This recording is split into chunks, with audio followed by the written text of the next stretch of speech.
Chinashkamadan, Kwe, Kesnoitashek, Wapogun Picham, juin, solstice d'été et le mois national de l'histoire des peuples autochtones. Laissez-moi vous raconter une version que j'aime faire avec ma petite fille Wasea. Il était une fois des gens qui se sont perdus. Ils croyaient avoir trouvé une terre vierge, une terre vide, une terra nullius. Alors ils ont planté une croix, comme pour dire « c'est à nous maintenant ». Oh, quelle surprise quand ils ont remarqué qu'on les observait, qu'on les regardait et on les analysait aussi. Ils étaient drôlement habillés. Ils parlaient une autre langue, mais ils semblaient fatigués, malades. Alors on s'est dit, on ne peut pas laisser ça comme ça. On est des peuples accueillants, on est des peuples généreux, alors on va leur dire « Ashtem Québec »,« Ashtem Québec », débarquez de votre bateau. On va prendre soin de vous.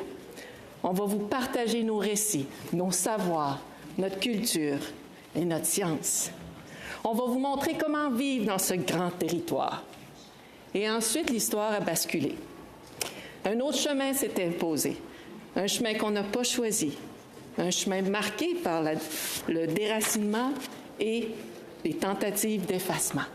Et pourtant, look at us, we are still here.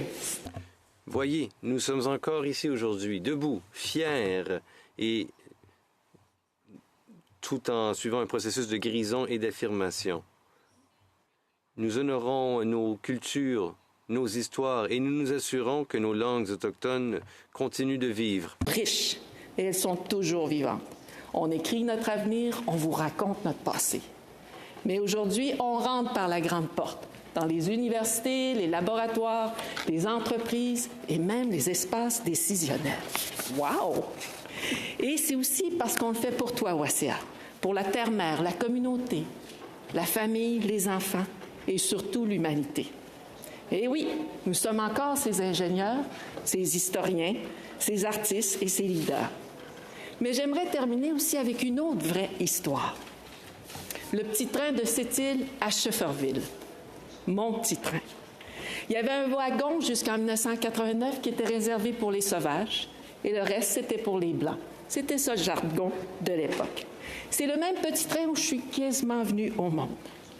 Mais aujourd'hui, ma nation, la nation Innu et la nation Naskapi a acheté le train. C'est pas tout. On l'a acheté pour l'ouvrir à tout le monde. Et vous êtes la bienvenue. Et tout ça pour vous dire que dans la guérison, il y a aussi des beaux exemples et je vous souhaite un beau mois de l'histoire des peuples autochtones. Jusqu'à maintenant.